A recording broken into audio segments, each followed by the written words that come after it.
That. Hello and welcome to this week's edition of Scarlets Fever with me, Lee G, and the amazing crime fighting duo of Big M and Catboy. Good evening, gents. Evening. Hey, Victory Pod. Can I just say before we start, we had a lot of feedback off last week's one. I don't know why. I think I shared it in a different place or whatever. But one of them had a had a go at me because I forgot Alex Mann's name. I got Alex Mann's name right, and then I second guessed myself, and I said, "Is that Alex? It is Alex Mann. Is it Alex Mann?" And so I did one of them. So this person had a go at me and told me I was a useless twat, and then and then said, "But you should listen to the guy that does the stats." I completely forgot Hugh's name, so I'm not taking any abuse To from. be in defense of that person, because they're on my side, we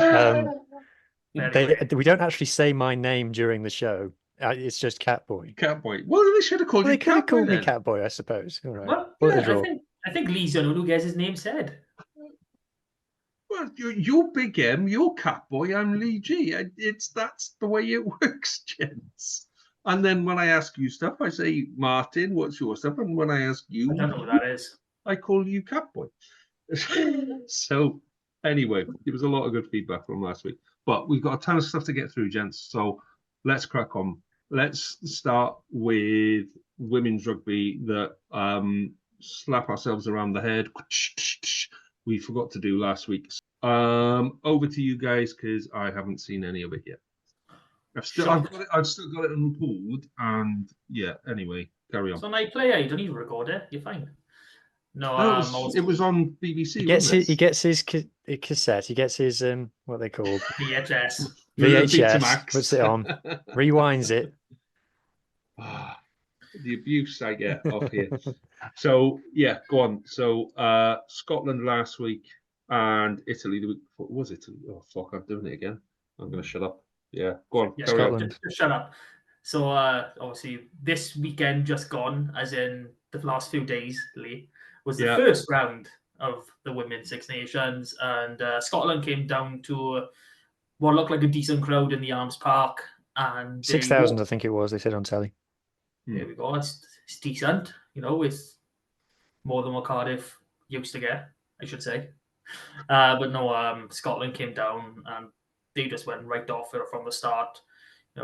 We were really slow starters, and that just didn't help things when we've seen Edinburgh and Glasgow in this Celtic Challenge over the last few months, and we know how good they are, and they showed that tournament has benefited them a lot more than it's benefited us with this performance. They've skyrocketed from last year, and they totally controlled the game. We had a chance to level at the end, really unlucky not to, but we went on 2018, and that wasn't a fair result on Scotland. I don't think they were well and truly winners in this game. Yeah, if we'd have drawn that game, it would have been a bit of a robbery to Scotland, to be fair. They were, I think, definitely the better team. I think they won it in the backs.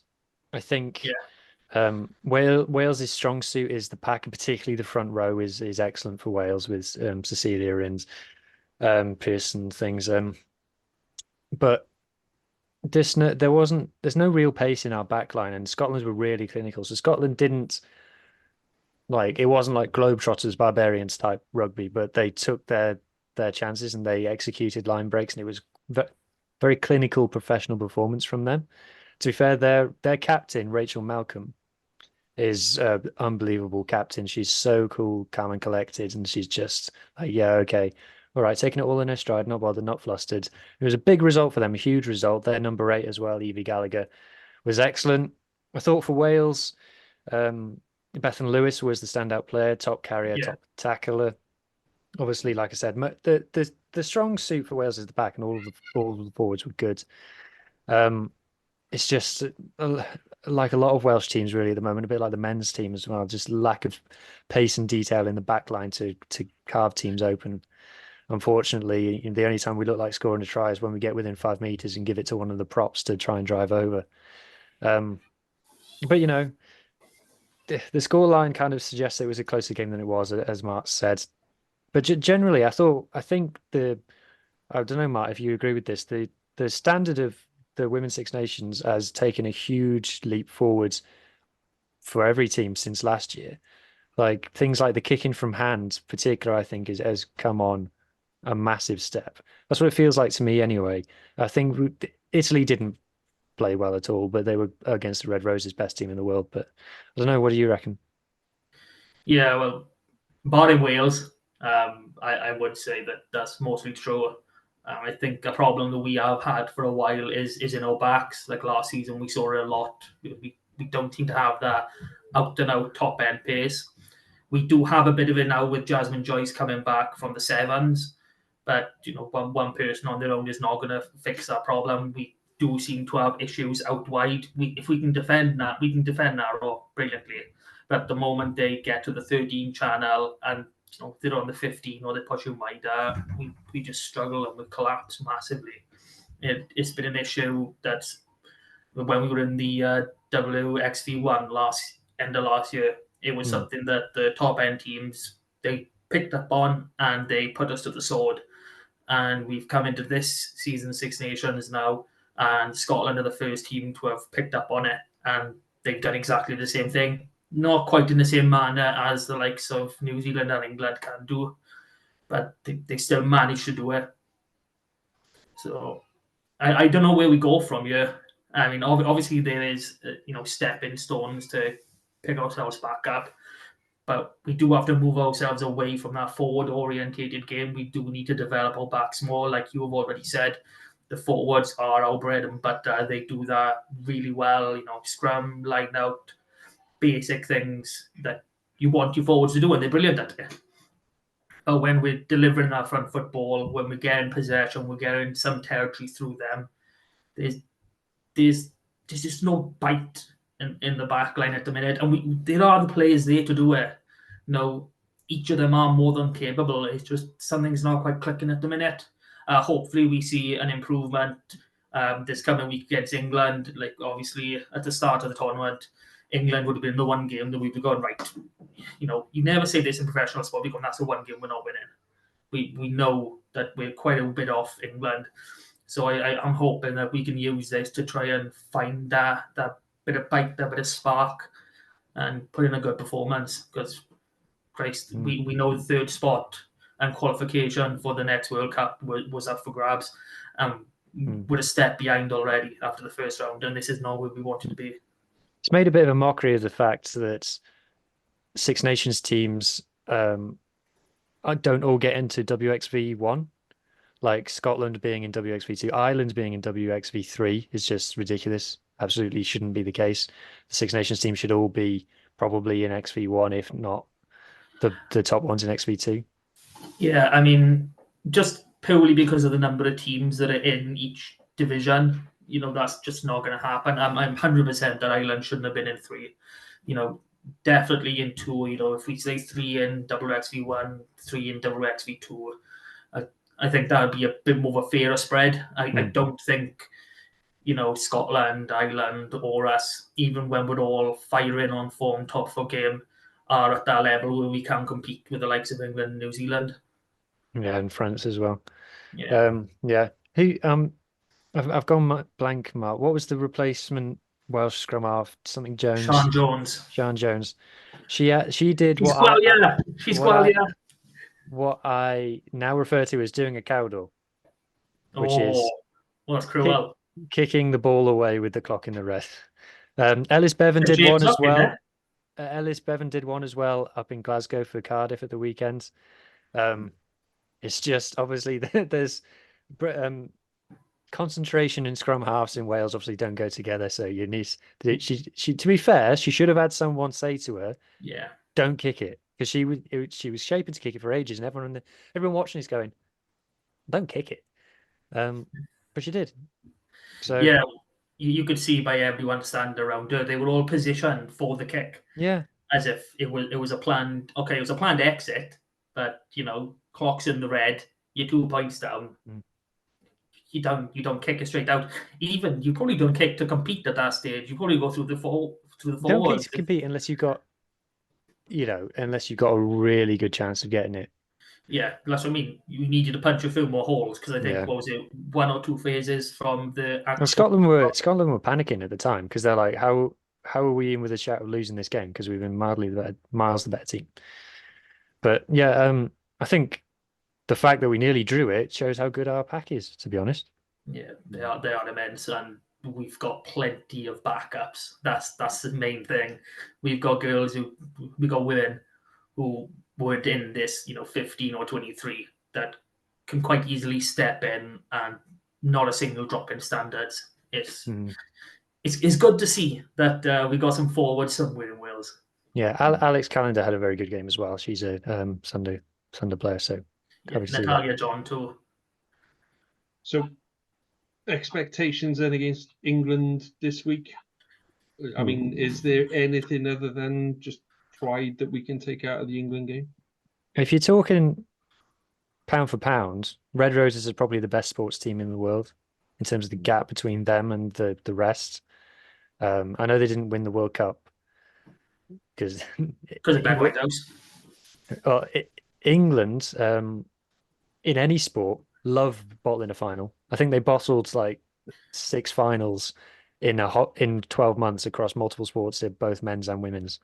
So, but anyway, the thing about the Red Roses is anyone but England, and I'm the biggest England hater going. But every time I see them interviewed, I'm like, oh, you seem sound, which is really disappointing. I'm like, I'm trying to hate you over here, but you seem like a really great bunch, really great bunch. No, it's going to be I think this isn't a comment on Wales really. It's more of a comment on how good England are.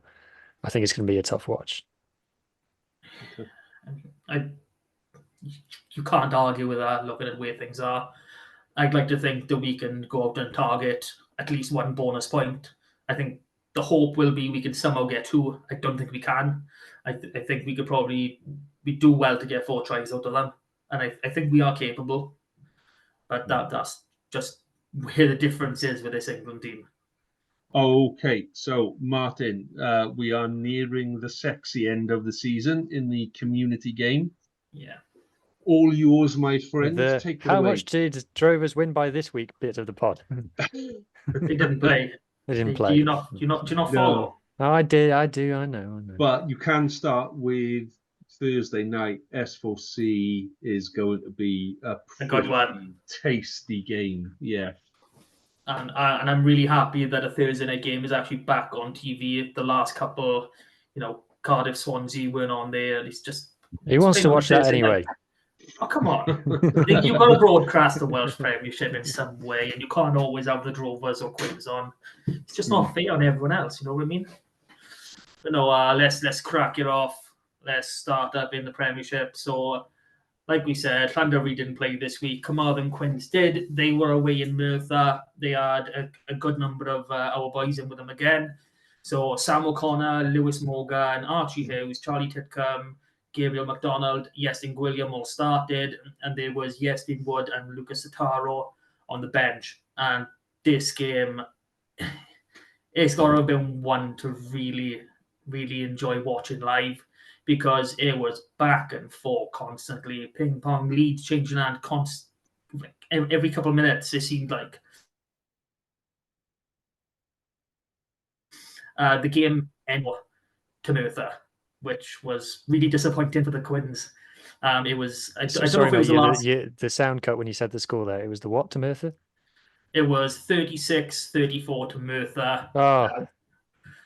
Really, really disappointing for the Quins. How many points did Titcombe get? Oh, Christ.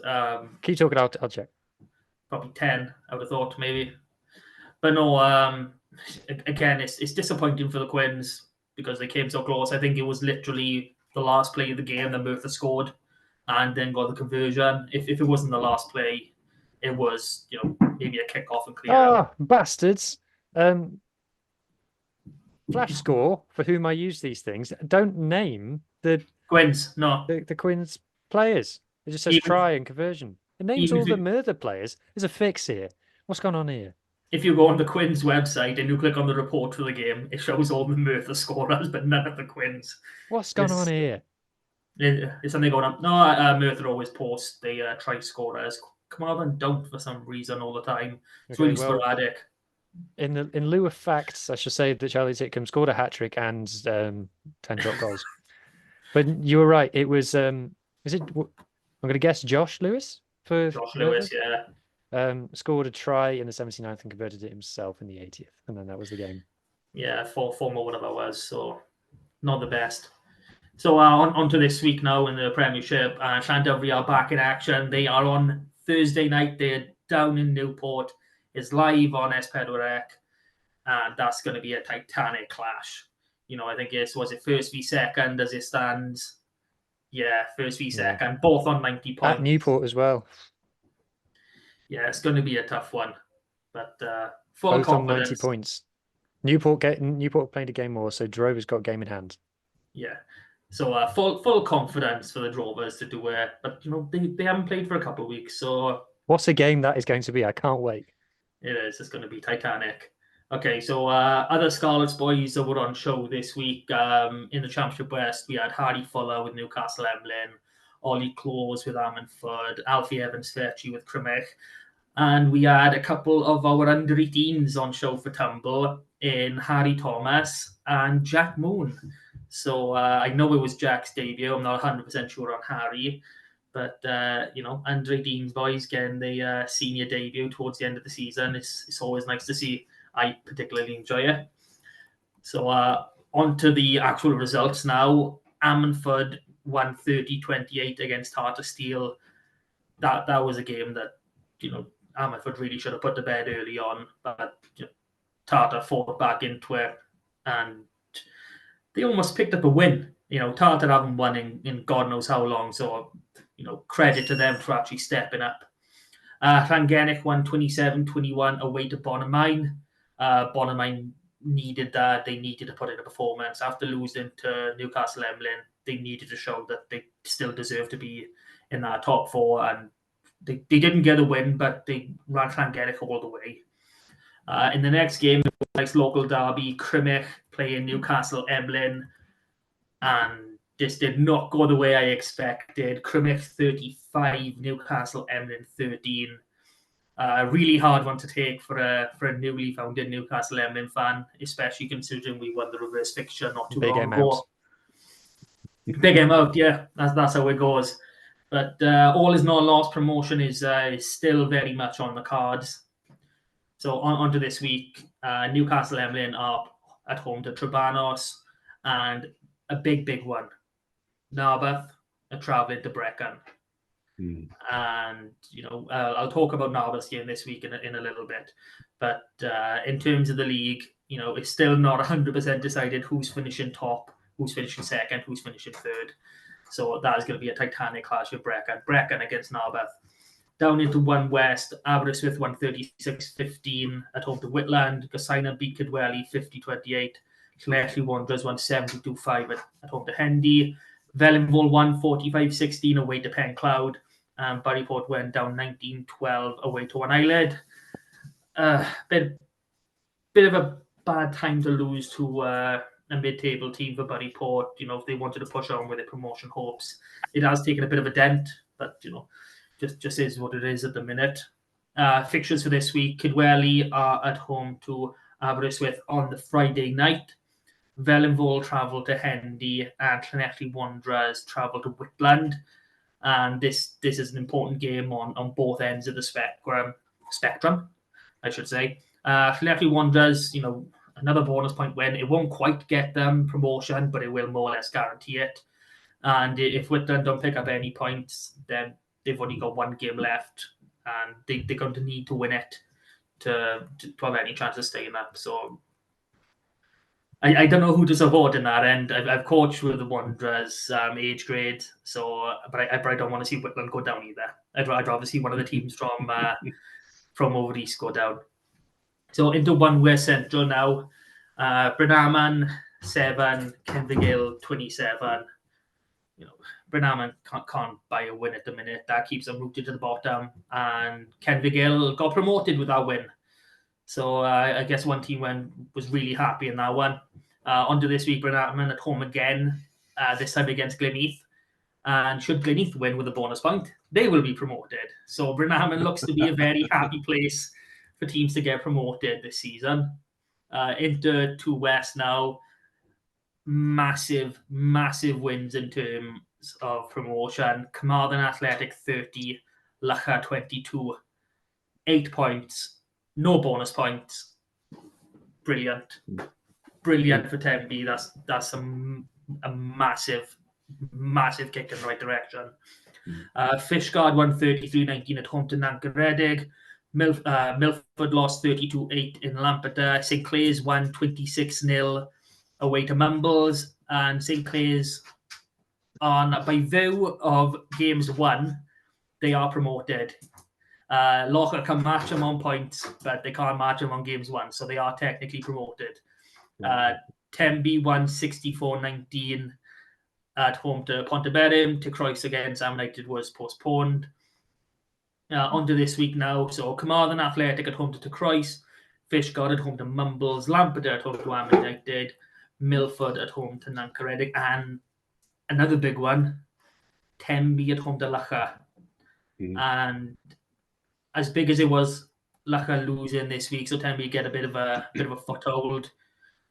This is a chance for Loughor to just wipe that slate straight clean and get back onto it. But a win year for Tenby. It won't secure it, but it'll put them up. They'll have a nice maybe 8 to 10 points leeway then. So they should be plain sailing then for the rest of the season, which is surprisingly quite a long time for some of these teams. If Tenby are going to pull all the stops out for one game, it needs to be this one. 100%. This could be the one that, when you look at how many games they've got in hand. So St Clair's have played 20 games. Tenby have got 3 games in hand on St Clair's. Then Lampeter have played one game less than St Clair's. So Tenby have got 2 games in hand over Lampeter and a 1 point ahead. So the only team that can really do anything on Tenby is Loughor, and we all hate Loughor. So, I think this is the week for Tenby to put the foot on the throat and then keep it there, because that's how important this game is. Is it home or away? I think it's home, isn't it? Home for Tenby. Yeah. Down Hayward Lane, no parking in sight for Loughor, so... Cool. Let's hope we can put them off on the way there. Down into 3 West A, another big win for Larne, 77-15 at home to Pembroke. They recorded a similar scoreline last week away to Pembroke, so not a good couple of weeks for them. Pembroke Dock Quins won 28-23 away to Langham. Neyland against Haverfordwest was postponed, and Cardigan won 20-0 away to St David's. Onto this week, and this time of the season, these clashes are coming in thick and fast.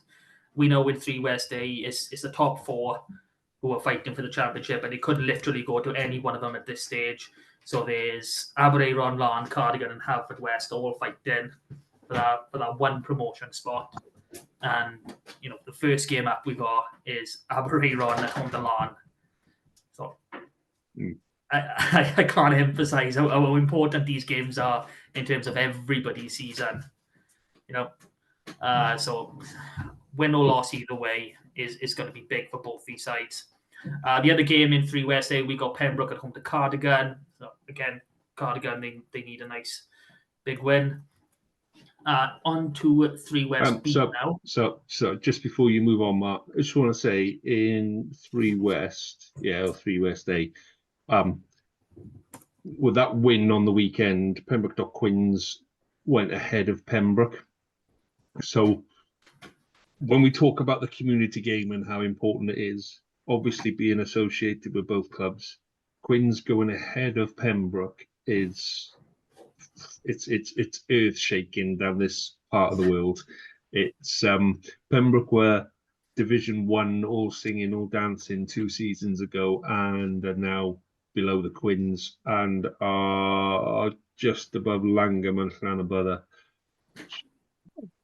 It's not good in Pembroke. Pembroke Youth have just won the Youth League, but the first, it's not good. And the Quins are over the moon with the fact that they are now 4 points ahead of Pembroke in the league. It's been a long time since they've been able to say that. So well done to the Quins. And a nice little story there. Partying in the streets of Dock Quins tonight. Definitely. We're down into 3 West B now for anyone who hasn't been following or got caught up in Leege's magnificent storytelling. Bertus won 21-5 at home to Cefneithin. Llangadog won 24-12 at home to Furness. New Dock Stars back on winning ways, 45-7 at home to Llandybie. Trimsaran with a big win, 63-14 at home to Tregaron. And Llandailo won 27-16 away to Tumble. That's another couple of results in there. The Tumble one and the Cefneithin one, both of them losing.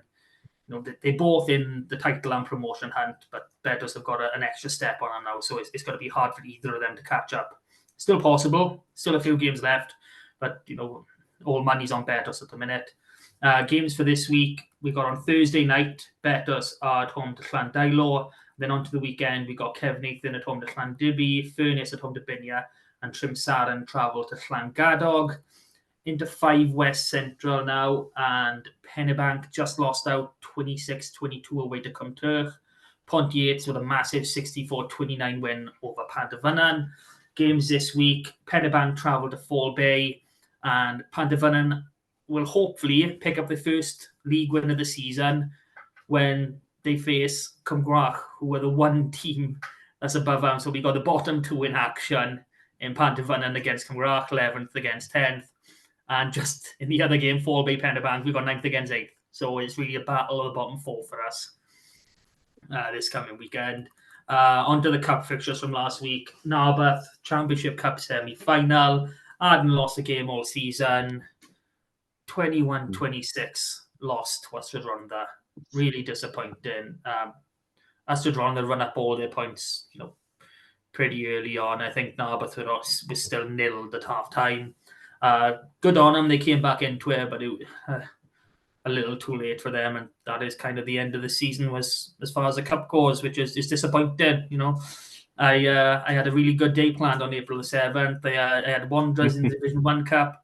I had Llandovery in the Premiership Cup, and I was going to have Narberth in the Championship Cup, but no, they've gone and ruined it for me. So I'm gutted about that one. Joining Ystrad in that final is Bargoed, as if anyone expected anyone else. 34-8 winners over Bedwas. Division 2 Cup semi-final, Porthcawl won 24-14 against Aberafon Quins. They will meet Llanharan, who won 23-9 against Penarth. Division 3 Cup semi-final, Blaenau won 12-7 against Bryncethin, and they will play Cardiff Quins, who beat Fairwater 12-6. No cup games for the seniors this week. They are on April 6th and the 7th. But there is Youth Cup finals going on Friday at the Principality. So, you know, tune in online. They will definitely be streaming it. So the Youth Bowl final will be Cardiff Quins against Gowerton. The Youth Plate final is Carmarthen Athletic against Bargoed. So we've got one team to support there. And in the main cup final, we've got Llandailo against Tonmawr. So, you know, 2 teams to support this Friday. So if you can get down there, excellent. If you can't, stream online. Just get in the chat and get telling. Yeah, it's on WRU YouTube. They do stuff on there. That is it for all the community games. I do still have a little bit I want to touch on with the under-18s. Gordon Bennett, yeah, go on. Go on. So the men's and women's under-18 Six Nations with squads were announced today. So we've got Keanu Evans, Will Evans, Dayan Gwyn, Don Kossuth, Jack Pritchard, Sam Williams, Carwyn Jones, and Stephen Jack Jones for the men's 18s. And for the women's 18s, we got Millie Gearin, Stella Oren, Fionn Davis, and Rhiannon Griffin, who was our Scarlets 18s captain. And we put that out earlier, and we don't get paid for doing this podcast. We don't get paid for hardly anything we do in relation to it. We may get... Lee gets paid, me and Mark don't. Yeah, Lee gets paid, but he probably gets paid something like 4 or 5 quid a month. You know? Bugger off the pair of you. But I just wanted to point out, we are volunteers. We had no idea this squad was being named today. And we put out the men's squad at exactly 17 minutes past 4. and the women's at 25 minutes past 4. The Scarlets didn't get onto it until 10 to 6 and 5 to 6. So we were a full hour and a half ahead of the Scarlets in posting their own players in the national squad. So, we know Scarlets comms are poor, but I think, there's a good bit of dedication between us boys here. We like to get our news out. We like to keep you informed. Scarlet's website has got new graphics on it. Ooh. That's it. Yeah. So, been checking up, have you? I looked when we were talking about the team manager thing. I was just having a look then, and I've nicked them. I'm going to use them in a graphic later this week. Are they good? Are they good graphics? Yeah. Cool. I'll show you later. I've got to go and have a look now. We've got to go and see. They're right at the bottom. Right at the bottom. All right. So it's not like there's been an overhaul of the website. No. But it's progress. It's progress. Little steps, tiny steps. Taking ages to load for me now. This isn't good podcasting, guys. Let's move on to the next I'm topic. going to say I've got absolutely nothing different. Right. Okay. So thank you, Mark. I mean, that is bang on the money as always with everything, and including the fact that we get stuff out before the people that really should be doing it do. Right. Okay. So let's talk men's game from last week. So Hugh, give me some magic numbers from Scarlets and Benetton.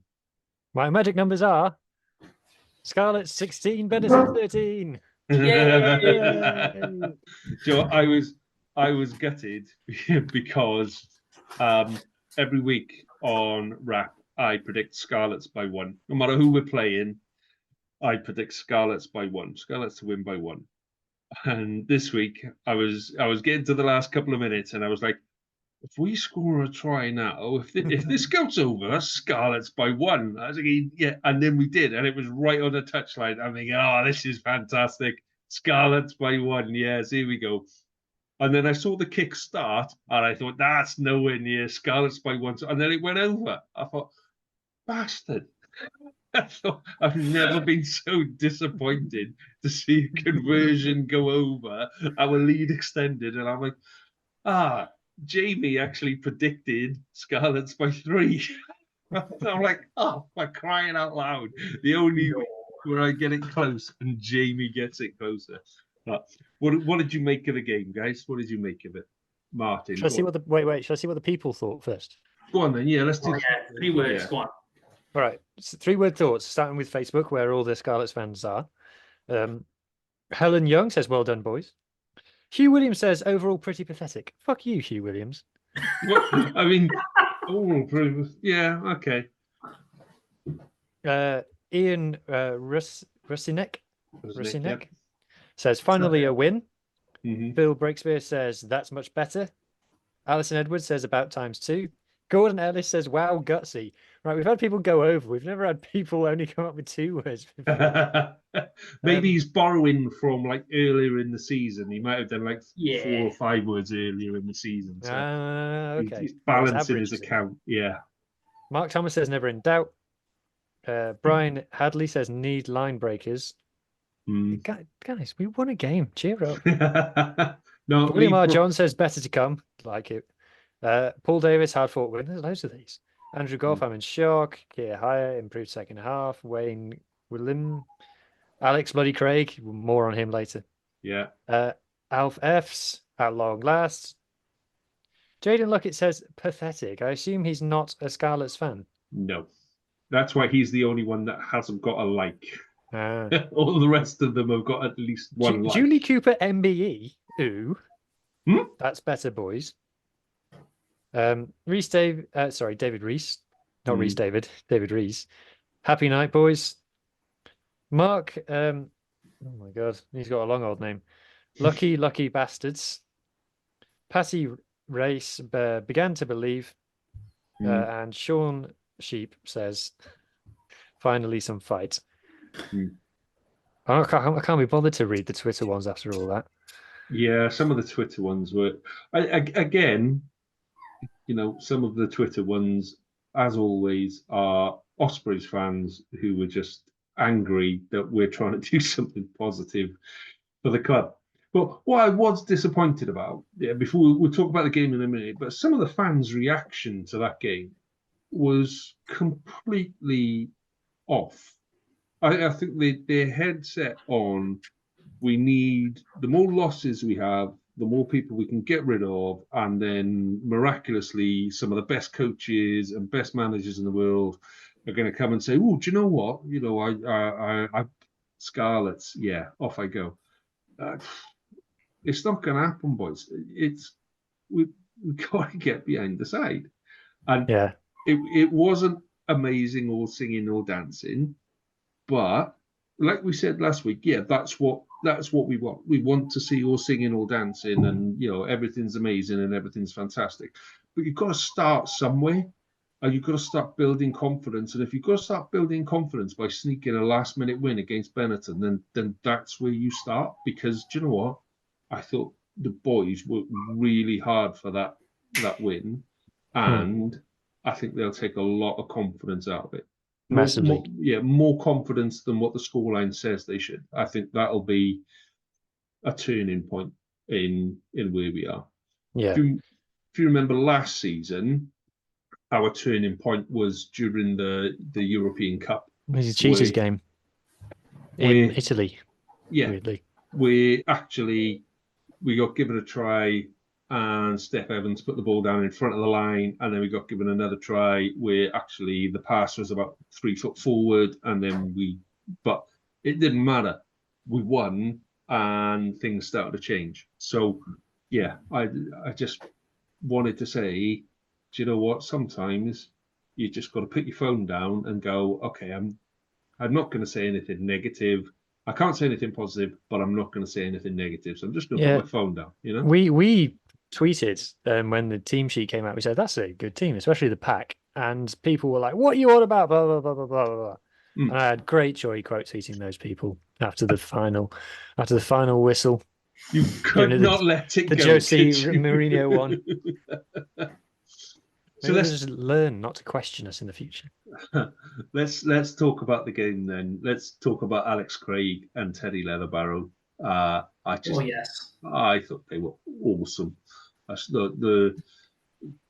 Sometimes you don't get the credit for your effort.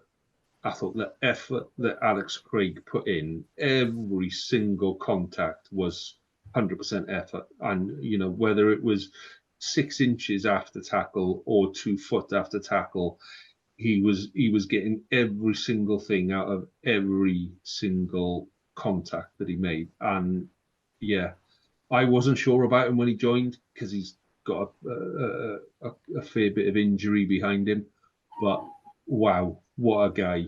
I just thought he was awesome on Saturday.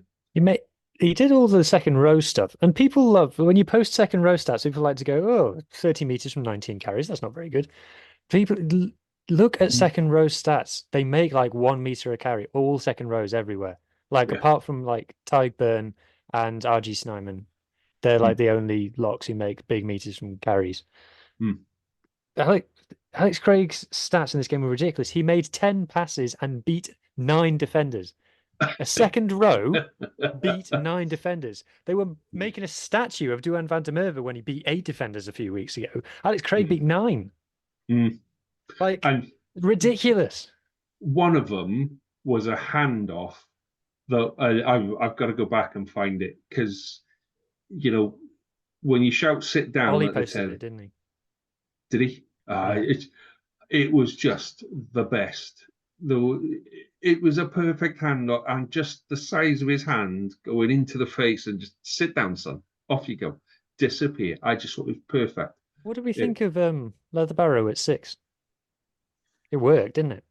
It worked. I mean, considering he has played all his rugby at 7, like I mentioned to you guys, he was quite slow coming over through scrums. But, as a 6, he did absolutely everything. But he played as a 7, though. He played like a 7, like Jacqueline and that. But that's his game, isn't it? I mean, call him a 6.5 then, is it? No, I just think he's a 7. He was just wearing 6. But I think that's the way we will end up playing the game. Okay. Yeah. when we were on fire, we had 2 sevens on the pitch, you know, True. and I think that's the way that we play the game. We play the game with 2 sevens. One's a strong, hard-running, jackling kind of 7, and the other one is an annoying little shit that gets in everywhere that jackals and turns the ball over as well, kind of a 7. You know, Tabby. yeah, and they just kind of balance each other out. And as long as you've got somebody, you know, 4, 5, and 8 that will take the ball on and do what Alex Craig does, it frees up those 2 players to go and do what they do. Also, I want to shout out Lousy as well, top tackler on the day. We've been a bit sad about how Lousy's been playing so far this season. I don't think it's all his fault, but I don't think moving to blind sides helped him, that role that he was asked to do. But Lousy was back in this game. And if we can keep that second row combination together of Craig and Lousy, that's a hell of a second row combination. That's something that, you know, fans of other clubs have admitted to me, like that's a second row to be fearful of. And yeah, it was fantastic to see. You know, I tweeted during the game like, oh, I've missed Sam Lousy doing stuff during rugby matches. He had the ball in the end of his arm and things. He was waving it around. It was great. But that win was all off the pack, which is something you don't say for the Scarlets very often. No, it was a forward-based win. And we were on the right side of all the stats for a change. Like, if you... Let me just... Point scored. Yeah, points scored. If I just pull up, like, compared to the other Welsh regions this weekend, because I do my stats dashboard on Twitter every week, we had the most carries, most contact meters. Yeah. Which is very unusual for us. And most kicks as well. Oh, you were over the moon with that stat, weren't you? We kicked the ball. Yeah. Most territory, most turnovers lost. Most most scrums won. Yeah, no, it was a good performance. And people were like, no, it wasn't good. We just got lucky. But no, the underlying numbers of the performance was good. We were getting there. Look, I'm not saying that we're now basically the Springboks. I mean, we're maybe 1 or 2 signings away from being that. But it was a great. I'm just so happy we won. I'm so happy we won. And by the way, Chris Busby did not want to let us win that game, did he? He was he was like, fucking check it. Like, what do you mean check it? And all the assistants and the TMOs going, there's nothing wrong with it. I'm like, check it. Check it again. Find something. They cannot win. I'll tell you the bit that impressed. So I got a bit that impressed me and a bit that confused me. Yeah. When you say about the kicking, so I was impressed with the fact that we took the points. Yeah, because that to me says confidence.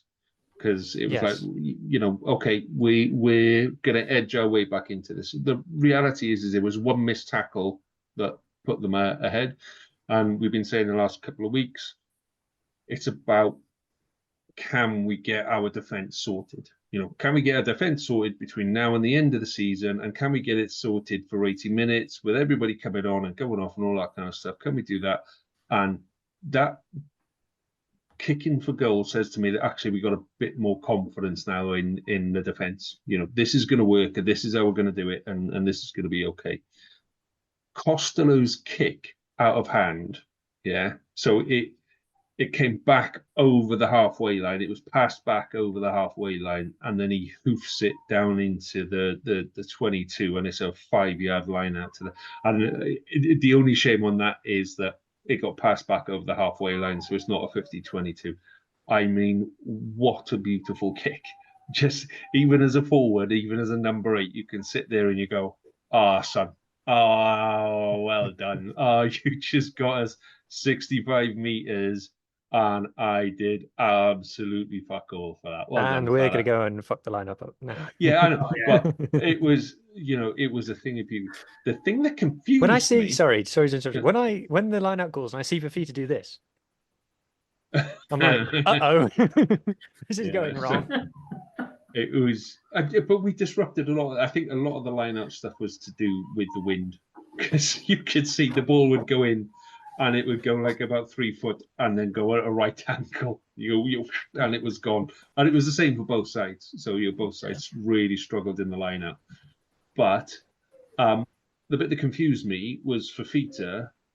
I thought he was proper crocked going off, I'll be honest. Yeah, we should talk about this. I think we might have broken the rules here. Who called at the time, boys? Yeah, I don't understand what was going on. And we've had nothing since to say. Nobody. Yeah, no one said nothing. Yeah. But Fafita definitely went off as an injury replacement. He was carried off. I seen him. And then Carwin came on. And then Carwin went off apparently as a blood replacement, but he wasn't bleeding. He wasn't holding anything to his face or anything. He just went and he sat on the bench, and then Fafita came back on. But then didn't Fafita go off again and Tuipulotu came on again? No, someone else. No, Tuipulotu did come on again, but for someone else. I think might have been for Lausey. It's just the whole thing is just confusing. Yeah, I don't know what happened. I'm pretty sure we've broken the rules. As long as he doesn't come back and take the points away from us, we're all right. Yeah. We've got to spit our dummy out on that one. No, it's not fair. It's not fair. We wanted to win. We need if you've got Fafita, you have him on the pitch, But it wasn't even like it was within 10 minutes for Fafita. He was off for like 16, 17 minutes. And he was definitely injured. Yeah, but he went down. As he goes down over his ankle, somebody comes in and completely wipes him out with his elbow. And I was surprised that one, it wasn't called back, and two, he wasn't HIA. That was my first call. I thought he was HIA because he was sparked. When he hit the deck, he was out. And then he came around pretty quick, and his ankle, he looked like he was in a lot of pain. So whether or not the smash to the face was what he was reacting to, whether that's where the pain was, but I was convinced he was gone. And I don't think we'll see him this weekend because that leg was heavily strapped when he came on.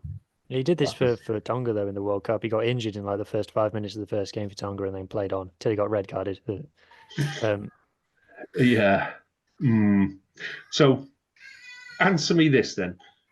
What does Alex Craig need to do to be named man of the match? Oh Christ! Don't. This was the most Gwyn Jones thing Gwyn Jones has ever done. Is one of the comments I've read. 6 minutes, you score a try as a hooker. When you scored a try as a hooker off the back of a maul, you're not really doing anything. You're just enjoying the ride. He said it himself. I flopped over the line. I fell over the line with the ball. They gave me the ball. I stayed standing up, and then I fell over the line. It's remarkable. It's a joke, but it's a nice joke. So let's talk about what we're going to work on for next week, and then we'll talk about team selection. But the one bit that I'm going to throw in there, okay, Steph Evans. Before we talk about anything else, hair still. Is he going grey? I don't care. He can go bald. There's got to be better than what he's got on there. But be nice. You're not going to see him for a while. No, I was going to say he went over here like a nasty injury, and that may well be the end of Steph Evans in a red shirt. And, we're at that bit of the season now where if you're out for anything more than 6 weeks, you're going to struggle to get back into the side before the end of the season. I know we've got a European break and all of that kind of stuff, but still, it's going to be hard for him to get back. Yeah, I mean, the final game is the 1st of June, so we're talking 2 months and a couple of weeks. Yeah. And they think it's his Achilles. Well, they know it's his Achilles. They just don't know how bad it is. So, even a good Achilles injury, you can be out for 6 to 12 weeks. So yeah. So yeah. So let's. Oh, that was the other bit. Right, let's talk about it for. So Glasgow coming down this week. Didn't have a great first half against Cardiff. Showed that they were a bit vulnerable. Showed that they've got weaknesses that people can exploit. Maybe top of the table, and this need to perform might be getting to them. We're in quite a positive position. I'm not overly confident, but if we sneaked a little something, I think that would just be amazing and within our grasp. So, general thoughts on the game, first of all. So, yes. So there's a when you look at the URC table at the moment, it looks like there's a top three. There's Leinster, Bulls, Glasgow is how it looks. But there is a prevailing feeling amongst URC aficionados that Glasgow are a bit wobbly, and that they're on the verge of coming off the rails. So I made a note of their stats. I got this off the URC website. People can go and check it. URC stats website for on a team level is actually pretty good. When it gets to player level, it gets a bit iffy. But team level, just go on the URC website. It's dead easy to find. So if anyone wants to check this stuff, so Glasgow have ranked the top attack in the URC. They got the second top 22 entries per game of any team in the league after Leinster. Their defence, their set piece, middling, so sort of in like 7th, 8th ranked in the league. They are ranked 15th for kicking. They don't kick the ball very much. It's an odd one. No. It's a very strange one. You don't normally see teams that don't kick very much at the top of leagues. That's what kind of makes them a bit wobbly, I think. And especially in bad weather, they tend to come unstuck. Like their game against Northampton in Europe, where they lost, they just played all in the middle of the pitch, and it was hosing with rain, and they just were the architects of their own downfall. So mind you, we don't kick very much either, but it might mean that we're actually reasonably well matched up to them. The only thing is that they're very clinical. They score a lot of points when they actually get down into your half. People don't hold them out very much, and they're very good at holding you out. So once you get into their 22, they concede the fewest tries per 22 visit of anyone in the league. So they're good on your 5 meter, and they're good on their 5 meter. So probably not going to score a ton of points against them, but there is a feeling that they are teetering. Your feelings on it, Matt? Is it within our reach? I mean, I think anything's within our reach now. That one win was all we needed. It's that mental block when you think you can't win, you need that one. However it comes, scrappy, massive, whatever. Once you've got that win, that mental block is gone, and you could probably start playing how you actually want to play. I mean, we might actually see a Dwayne Peel attack. We might start seeing something now that it's off our backs. Say bye-bye to that monkey happy days. Yeah, Glasgow, they don't look as though they're gonna, carry on the way they have been.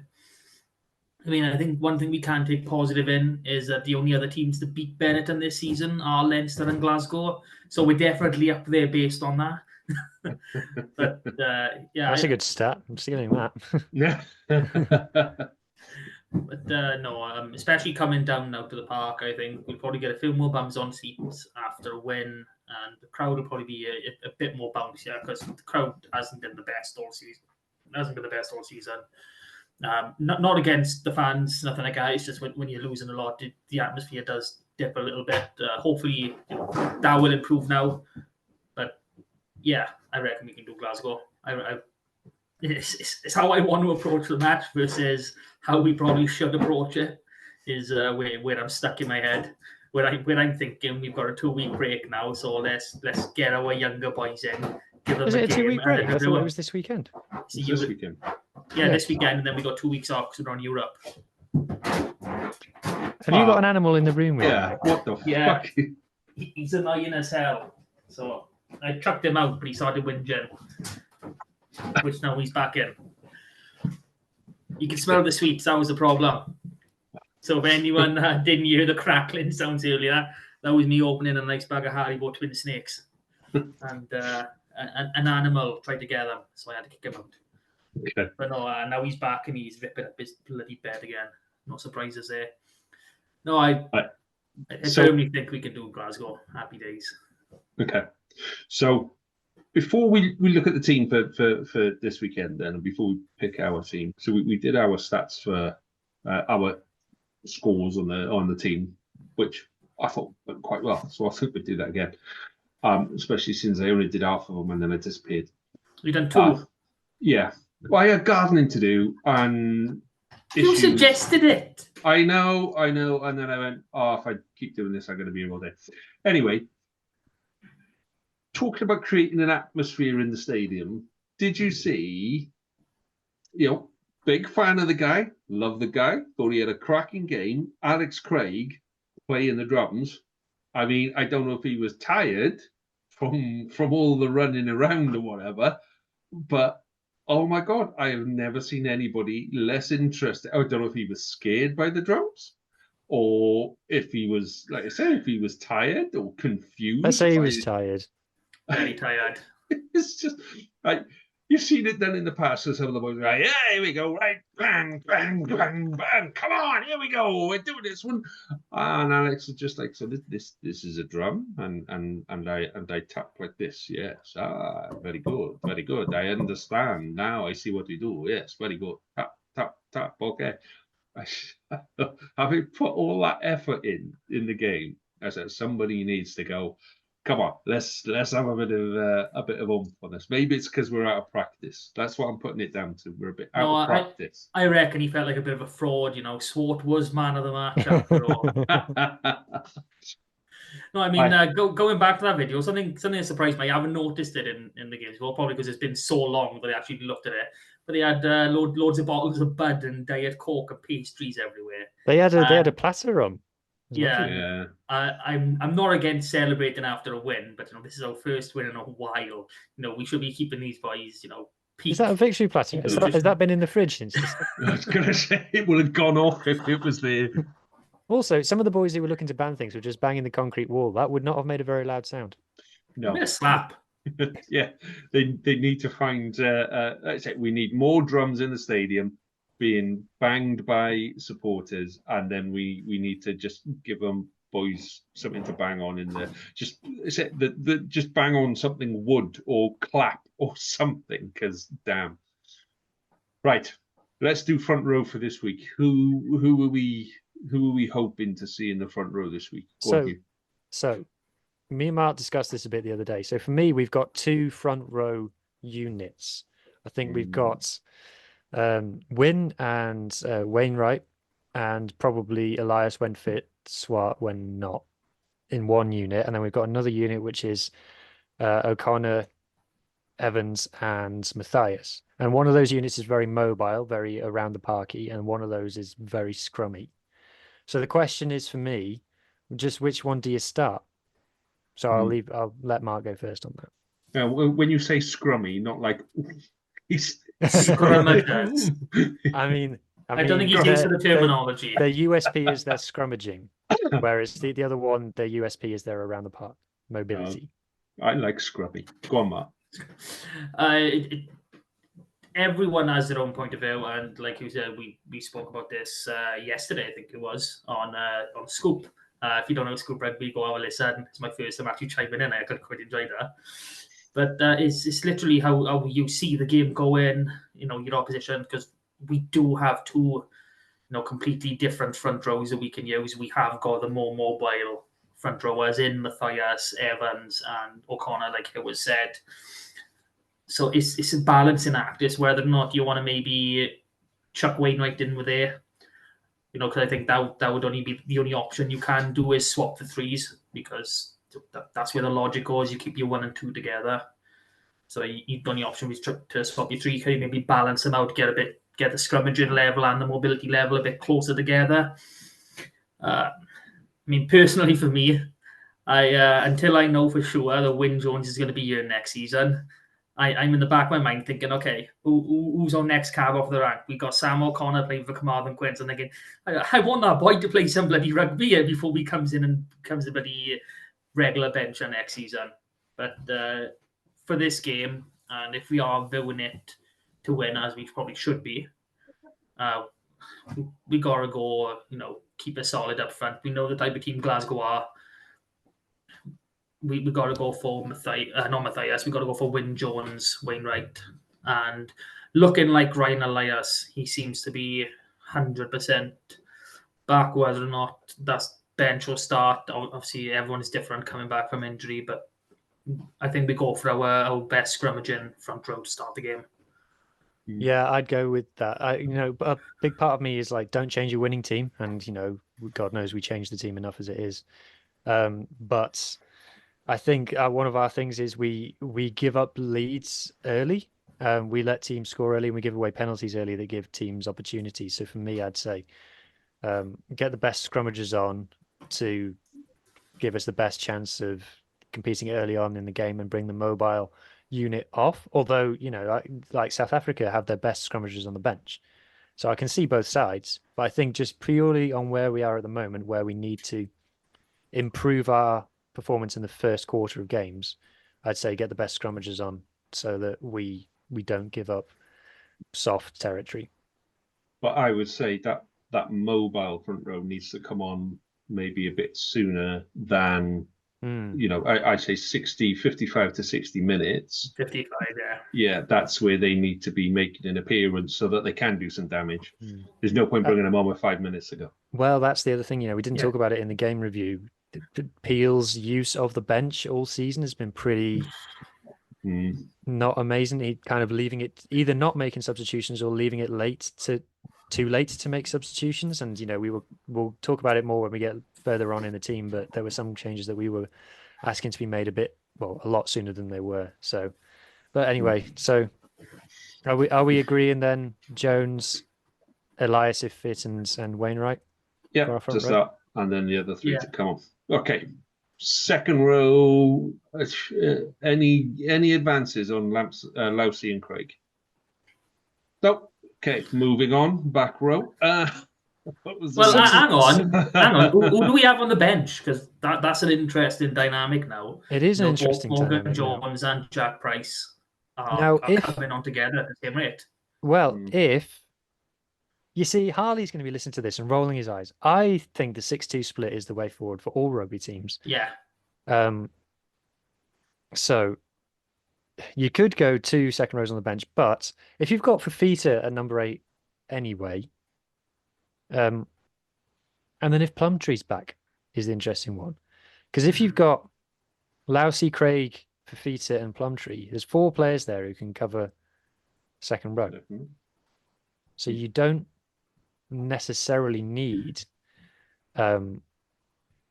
specialist second row cover if you've got, say, Plumtree on the bench. But what we've got at the moment is depth and diversity in flankers. So like Ben Williams at the moment isn't getting a game, which is weird. So I'm not sure. I mean, I think I would go with the same mentality you came in with just now, whereas you don't change a winning team. So I back Morgan Jones to keep his spot. When he came on, he did have an impact. He did make a few good carries, and that's something that he seems to have developed more this season. He seems to be getting over that gain line a little bit more. Maybe it's only a quarter of a meter, maybe it's half a meter, but he's pushing forward a little bit more. And he's picking up where I think I saw him about 2 seasons ago, and I was like, yeah, this boy could be really good. He could be our Jake Ball replacement, and he seems to have stalled a little bit. But there's the last few games I've seen him in, he is picking that back up, and it's really good to see.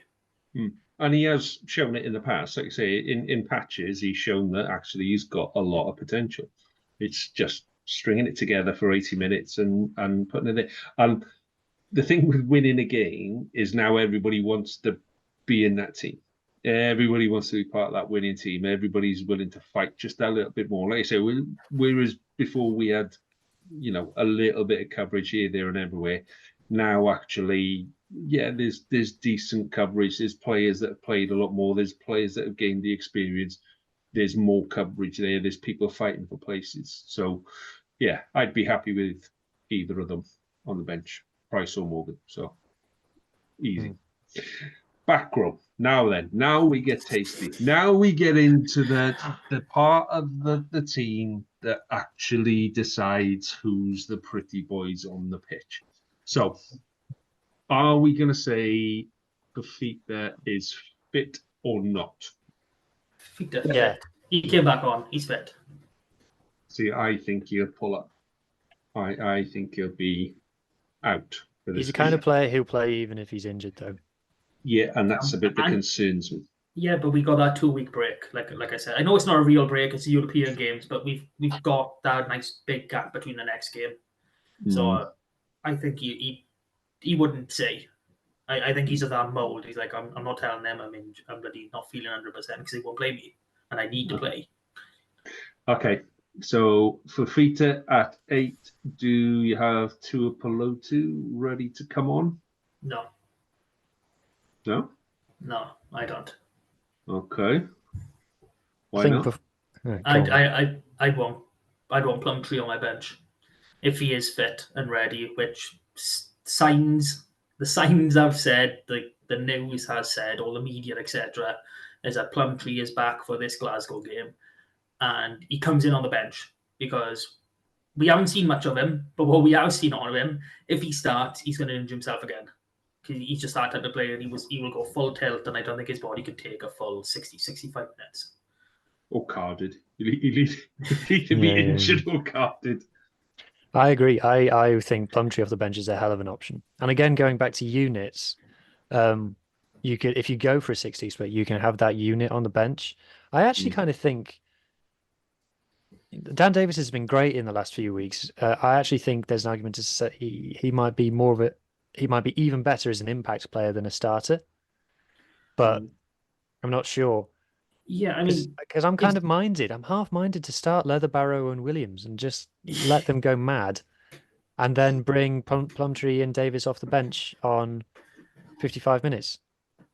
See, I'm with you with having Benji and Leatherbarrow in the same back row together.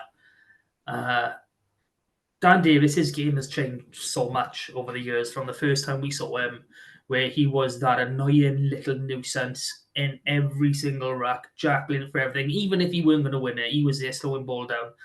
And I think it was about maybe 2-3 years ago, he really, really bucked up, and his carrying has improved tenfold, but his work in the rack has dropped a little bit. So if he can guarantee himself the carries, then yeah, if we bring him on at 55 minutes and we say, okay, he's going to be a main ball carrier coming on, which, you're bringing your back row on, they should be a good ball carrier. That's what you want in your last 25, 30 minutes of a game. You want someone with fresh legs who's going to truck it up. I mean, yes, having the 6-2, I'm in favour of. Don't know if I'd have Davis in there. I mean, I'd hope that maybe Jared Taylor is fit for this one as well. I haven't seen anything. Jared Taylor's an interesting one. Yeah, I think he's an all-rounder, and I think he's. Yeah. I think you'd rather have him on at the start than at the end, because he is a bit of a. I'm gonna save the world. Let's do it. And you kind of Tasmanian devil. You kind of want that at the beginning rather than the end. Yeah, for me, I think you want it wherever you can get it. But I think it's key that we don't let Glasgow run away into a lead. We have to have something there. So if we do bring these boys on with 25 minutes to go, that there's something to fight for. Do you know what I mean? We're not bringing them on and we're 25 points behind and going, okay, well, let's just see what you can do. Go give it. They want to come on, and these are players that need to be on the pitch and with something, So that's what I'd say. You go with Dan Davis, Plumtree, and Fafita to start with. That's a good back row. Yeah, it is good, but is it ready? Yeah, but I think you go with that, yeah. And then I think your 6-2 is 3 front row, 3 back row, like you say, yeah, because Fafita can always slip into second row. Plumtree can slip into second row, yeah. So it does give you that. And just imagine Dwayne Peel's there at home now, like. Yeah. Let me rewind that again, boys. Hang on. What was you saying? You said we got 8 subs. Well done. And we can use them all. Yeah. When did that change? But yeah, I think if you then got, power to come off that bench, if you've got the likes of, Ben Williams and Leatherbarrow to come off that bench and say, right, 25 minutes, boys, go, let's have it. I think that's quite frightening, even if you're the Glasgow back row, because it is, it's just constant. It will just be you're bringing on the Tasmanian Devils. You're bringing in the boys who are going to go nuts and throw everything at it. And I think that's the better approach. But I'd say those subs need to come on earlier. And even if it's a half a game, I don't know why we don't do this more. We go, right, you're on for 40. Give me everything you got for 40. You're on the second 40. So I want you warming up 10 minutes before half time. This is what we're doing. This is the plan, boys. Interesting concept, but obviously there's the backdrop of injuries, etc. But yeah, it's I mean, one thing I love about the way we're talking right now, we're talking about Ben Williams and Teddy Leatherbarrow as these awesome players, and they rightfully are. We'd literally only seen 10 minutes of them combined at the start of the season, when Ben came off for his debut last year, and no one knew who these boys were, and we're talking now, and they are 100% URC European standard, easy. That's the level they've performed, and the physicality that they've brought to this game. I mean, the video you put on who, of Ben Williams, was it against someone from Edinburgh? And we've seen more than one instance where they are literally driving these well-established big ball carrying forwards, backwards, and it's lovely to see. And it's lovely to know that we got it. Yeah, my only concern with Leatherbarrow is I think we might have only signed him on a 1-year contract, and we haven't seen him re-sign yet. He's got Leicester written all over him, hasn't he? Shit. He'll sign. So let's do halfbacks, because this for me is. Hang on, we need to actually nail down that back row then. So I'd say, did we? No, I don't think we agreed. No. Lee said something random, and we said, okay, that's a nice idea. But me and Howard is sorted. And then we'll take that as a tick, and we'll move on. So Fafita 100% a day. Leatherbarrow definitely on the field. Who's our 6 boys? I think me and him both went. Fit. I'd say you put Plumtree if he's fit. I want Plumtree off the bench. Ditto. I'd rather Ben starting. Yeah. But I think if we go with the dual open side again, I'm happy with that as well. Again, when in doubt, don't change a winning team. Plumtree's on the bench, end of. It's just whether it's Davis or Ben Williams who takes that other flanker spot. The best bit about this, Hughes, I'm going to ask you to go back through the pod and make up a mock 15. So when Scarlets... Oh, he's frozen. No, I haven't. Bloody hell. But he's the one recording. Are you back? I know. I was here. No, you weren't. You ran away. Oh, my internet is unstable. Oh, it's going to take me forever to fucking edit this, isn't it? Yeah. So go back.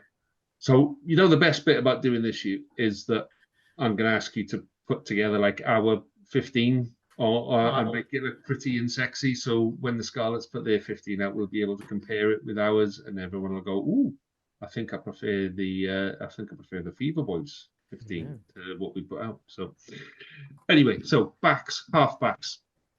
Do we put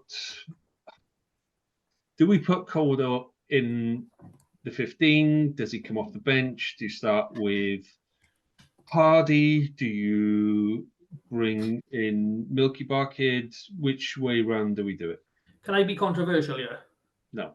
Go on. I want Hardy to start, and I want Archie on the bench. Okay. That is controversial. Something's up with Cowder at the moment. Yeah. And we saw it with Wales, and we saw it again this week. I think he needs a bit of a reset. He was flying until the start of the Six Nations, and something's happened. He's not an old man.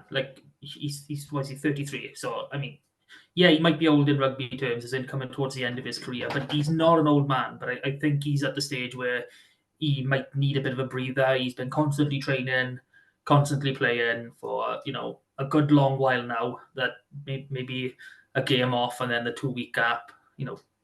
Maybe he needs that. He needs maybe 3-5 days rest just to try and kickstart him a little bit. And that's my main reason for going for Archie on the bench. I mean, Hardy's performance, coming off the bench this weekend was very nice. Okay.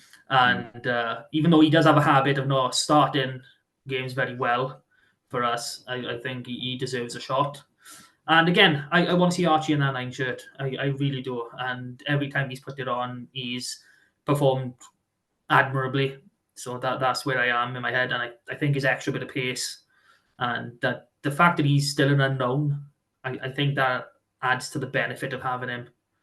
So throw in Hardy's off to the Ospreys next season, and we need to start, like you say, That's a good point. It may well be that Cordor and Hardy both not here next season, and then we're just going to take... I'd be surprised if Gareth Davis goes.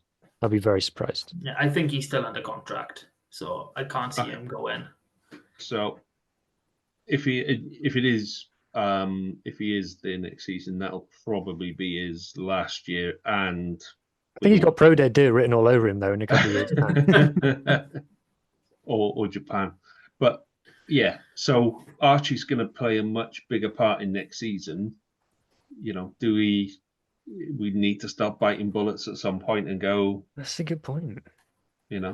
Well, again, this is something when I spoke to him yesterday is the fact of we don't know the current state of all of our players. I mean, obviously the team does, they know who come in, but as it stands, if we look at Lucid, of our main 3 starters, we've got Wyn Jones, Stefan Thomas, and Kemsey Mathias. Stefan Thomas has apparently gone to the Ospreys. We've got no idea where Wyn Jones is. Is that one true, or did we make that up? It's an Ospreys rumour. Yeah, what's his... Oh, the other Stefan Thomas has written about it a few times. Yeah. So I'm assuming that's true. And we don't know where Wyn is, so as far as... make so many snide remarks right now, I'm not going to. As far as we are aware, we're going into next season with Kemsley Mathias and Sam O'Connor as our number 1 and number 2. So, and Sam O'Connor's had maybe 1 bench appearance for us in a competitive game. And I don't even think he had many minutes at that. So we've got to blood these boys. So anyway, scrum off, focus. Scrum off, we're saying Hardy with Archie on the bench. I think form is temporary, class is permanent. So I would just keep playing Gareth Davis through it and wait for him to come out the other side. Okay. Mart? Yeah, well, I'd be a lot happier with Hardy. I think he deserves a start. And like I've just said about Gareth Davis, I think maybe his body needs a bit of a reset. Okay, so we got 1 for Gareth Davis, 1 for Hardy. I'm going to let's start Archie Hughes and to hell with a lot of it. Right, yeah. Outside half. Sam needs a break. No, what break? Why does he need a break? He's played 4 games in 5 weeks. Did you see how many times he was on the floor struggling to get up in that game? But I do feel like he's carrying a knock because he is hesitating and he is passing a lot more than he was. Like, he was never Johan Lloyd, but he normally is quite even if it's like kick, carry, pass stats. Now he's like carrying like twice and passing 30 times. That's a change. Maybe that's what Gatland wants him to do. Maybe he's trying to be more an international fly half, and he's modifying his game in that way. I feel like he's hesitating. I feel like he's down. Maybe it's the pressure of being Wales' outside half, the pressure of being the number 110 in Wales, and he's just going through that. But again, the same with Cowdo, I'd say just keep playing him and let his confidence build. I would say to maybe look at bringing him off the bench. It depends what split we go and how it goes, because there was definitely a couple of times in that game last week, and I thought, okay, he's coming off. He's coming off. He got hit in the ribs a couple of times. Shoulder was a little bit wincy every now and again. And you just, look after him. We know what he can do. We're not going to win anything between now and the end of the season. Yeah, we're not going to. We might restore some pride. We might start building a game. But for me, I would bring in Titcombe and and go, right, okay, either off the bench or whatever, and have a shorter game for Sam. I wouldn't bring Ioan Lloyd in. I would leave him at fullback, but I just want to look after Sam and go, right, okay, same with Cordor. Okay, you might need a couple of 2.5 weeks, have half a game and then have 2 weeks off, because he has had a hell of a battering over the last couple of weeks, and as strong and as powerful and as good as he is, it takes its toll. So I'm going to go for Titcombe coming in at 10. Play Costello. Play him. Yeah, I'm going Costello. But I'm going Lloyd to the bench. We'll get there. We haven't got there. Hold your horses. Keep it back, fella. Keep it back. I'm more worried about Sam's confidence and his mental state than his body at the moment. I want someone to put their arm around him and go, "You're the man, Sam. Just keep going." But I think if you put Lloyd on the bench and said, "Sam, we got 100% confidence in you. We don't need Lloyd on the pitch." I think that does that same thing too. I think that builds him up a bit.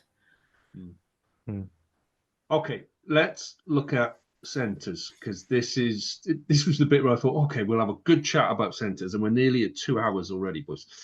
So, centres.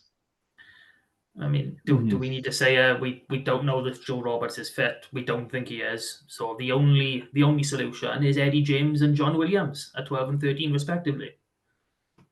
Yeah, I would go with Eddie James and Ioan Nicholas. I genuinely would, because the amount of penalties that those two gave away, stupid penalties on Saturday. Yeah, the John Field. The John Field, John Fox and John Williams. Yeah, you're just like, they're not gaining us any. It's not like you're getting caught trying to nip round the side as an offside. It was stupid. I thought John, I felt watching the game, Johnny Williams didn't do much, but his stats are good. So obviously, he carried a lot. 80 minutes. 14 passes. Now, Johnny Williams has started doing this season. He's much more of a distributor than we think. But at the same time, you're an inside centre and your USP is getting over the gain line. So don't pass the ball. No. 15 carries for 64 metres. That's very good. I'd say he carried well in attack, But I just got frustrated with him during the game for some reason. And I've gone back and looked at the stats. I'm like, I should think that he was great, but I just don't. It's because he kept getting isolated and the ball getting turned over. That was the main issue with Johnny Williams in attack. He kept punching holes like he does, but he kept getting turned over, which is, again, where the penalties came from against him. And if we push him to 13, I think that role comes off him slightly, so he's not isolating himself as much. And if he does, he's wider out, so less chance of a turnover. The non-negotiable is Eddie James. Yeah, Eddie James. He should have come on way sooner. He should have started. Also, as his history as a playmaker and as an organizer, he takes the pressure off Sam as well. And he's a big lump. Sometimes we forget everything. Just how big a lump he is. And like you said, we're not close to winning anything. It's not like if we have a good run, we'll be top 8 or anything. So let's blood him. Let's get him on the pitch. Let's give him some minutes. Let's give him some confidence. Because he's talking about John Fox is quite sad at the moment, isn't it? That's not. No, there were some good bits there that he did, but you go from when those good bits are almost trying to cover the rest of it. Do you know what I mean? It's like, whereas before there was good bits, and then every now and again there'd be, okay, you might have missed this or you might have missed that. Whereas now it's like, but but there was a good bit, and I would much prefer to remember him as the way he was, 2-3 seasons ago. Man of Steel, he was the man of the tournament when the Lions played in New Zealand. How many players can put that in their back pocket and say, you know what, we took a massive tour to New Zealand. We played New Zealand 3 times, and I was the best person on the pitch for the whole tour. And we didn't lose the series. Yeah. So for me, he doesn't need to prove anything now. I know he's a Scarlet. It runs through him, and he's going to want to give everything he can. I just think that maybe that now needs to be in the back room, in coaching, in developing, in whatever. Give him social media. Get him to do something. It's not on the pitch. Yeah, no, it's a shame because we love him so much. We do, and it's my love affair with John Davies goes back to 2008 and the first proper junior world championships, and I fell in love with a few players at that tournament. Curtly Beale was another one, and unfortunately I was watching at the Liberty. That was where the games I watched were held. But honestly, God, obviously they've talked about that under-20s team quite a bit, but watching Foxy when he was at that age, when he was realistically, they didn't know if he was going to be a 12 or 13 at that point, and he was just outstanding in everything he did. And so when you have got that sort of ability, and just watching you once on the pitch, it's the same as like Regan King had when he first came to Connectley. Watching him once, you're like, wow, I love that player, and that's the aura that the Foxy had. Okay, so bring it back to this weekend. Then we're going to go Eddie and Johnny Williams. Can I just ask if this is a mental idea? Because it's been rolling around in my head for ages. Who do you play Johnny Williams on the wing? Mental, absolute mental. Off your box. I just feel like couldn't get into so much trouble out there. Imagine the amount of yellow cards he'd have if he was on the wing and you asked him to go and chase his kid. No. Imagine Brian Habana doing the analysis. If Joe's fit, I just feel like Johnny, he deserves to be there. And you see, like the likes of Duan and Mason Grady for Cardiff. They can be on the wing. No, we'll cover wing in a minute. Let's leave him at 13 for now. I'd say if Joe Roberts is fit, he's in the mix. But yeah, I'd say Eddie and Johnny Williams needs to be the same. Are we agreed on that? Yeah. Okay. Back 3. How much better does Yohan Lloyd look at fullback than he does at 10? Yeah. He's a fullback. If only everyone could have fucking listened to this podcast in October, we wouldn't have gone through all that nonsense. Could have saved ourselves a whole load of hassle. Jesus. And we could have had a fully fledged Titcombe at 10. Yeah. 17 carries. He was our second top carrier. 17.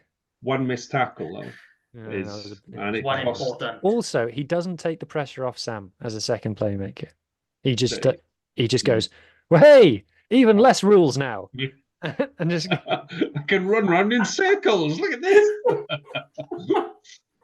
I can go chase fairies. No, I think as a 15 coming into there, it does take time to adjust. He's really good in the air. He's underrated in the air. Yeah. But I think it'll take time for him to settle in and go, okay, this is the system we are playing. And, confuse people, swap him and Sam around for a phase 1 ball and watch the faces go, what the hell's what's going on, So I think fullback definitely, yeah, but he says a second playmaking fullback rather than a strong tackling fullback, should we say? That would be mine. Well, McNichol more than a halfpenny. Yeah. What I would say, is even though we missed that tackle, the defensive system worked because he was there and he made the tackle. It just happened to be it was a big old chap running at him rather fast. He went high as well. It was a bad tackle. So the defensive system worked. It was the execution. So okay, Yohan Lloyd at fullback. No, don't, come on, Mark. I want to get a bed, man. I've already told you I want Lloyd on the bench. I want to find out. So who would you go for fullback? I want to find out if Rogers is going to be a fullback or not. See, I think this is interesting. I think Tom at the moment is like between two stools because he's not doing much off the wing at the moment. No, and I don't think he's got that top end pace either. That I don't think he's got the pace that Lewis or Combia has, who would consequently be my winners. But no, I want to see if Tom Rogers is going to make it as a fullback. And now we haven't got McNichol. Sanjay's long gone. Halfpenny's gone. It's time, you know. I'd quite like to see Tommy Lewis as a fullback coming into the line. Yeah, I think he'd be. I think leave him on the wing for now. Yeah, I think. That's I agree. And on the right wing, not on the left wing. On the right wing. Yeah, right wing. Combia on the left. Yes, exactly. Combia and Lewis a bit samey. No, they are, but they've both got the pace, and they can. Yeah. I mean, we don't have another playmaking winger.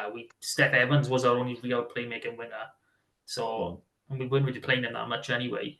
Yeah. Okay. All right. I can go with that. I can see what you would. I can see if you're doing 6-2. I can see why Johan Lloyd is the perfect 23 for a 6-2. With you can cover 12 as well in an emergency. You have the two Johans on the bench for your 6-2. They cover everything. No, because you need a scrum half. No, you don't. Do you though? Yeah. 6-2, yeah, you do. No, I'd say unless you play the scrum half for the full 80. Oh yeah, we said Archie didn't know. Oh yeah.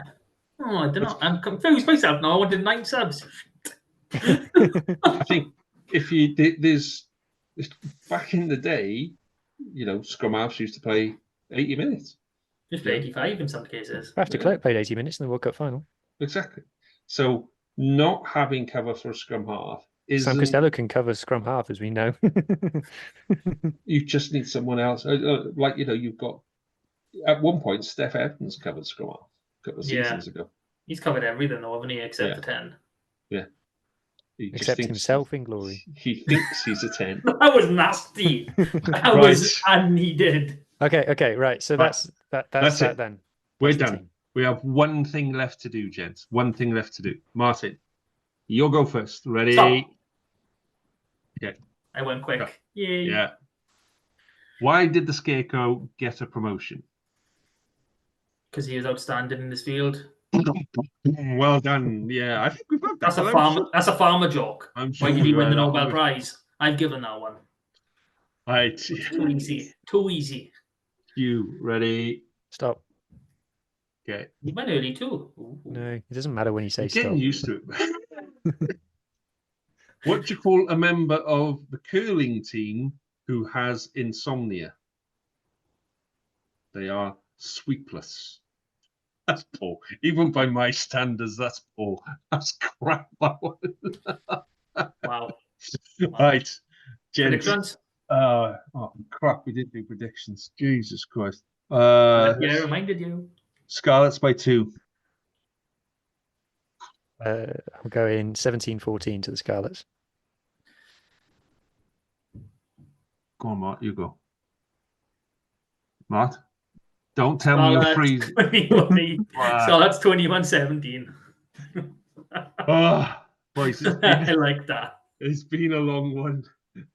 Thank you very much for your time. Thank you. If anybody's managed to do this, listen to this in one go all the way through, my hat's off to you.